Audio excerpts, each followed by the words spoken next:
Jæja, þá erum við komin að Öxi. Kannski erfitt að greina þetta þarna en Tryggvi er komin í sitt element. 29 tommur fjallahjólagerðirnar. Svolítið hrásalatslegt. En hérna, allir í góðu stuði en þá. Færslum, nei, nú er skipti. Það er ekki tími til að tala við ykkur. Já, ok, býtu. Við erum að taka til hérna æfisvesti Já.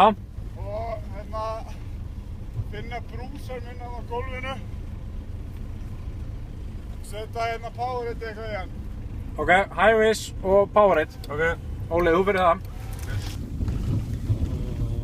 Já, en ég var að segja, allir hressir, Öxi, framöndan, erfiðasti hluti leiðarinnar og svo er þetta bara allt Slæm þoka á hérna austur. slæm þoka, segir veðurfræðingurinn í hópnum og svo er þetta bara allt niður í móti. Sjáumst bara.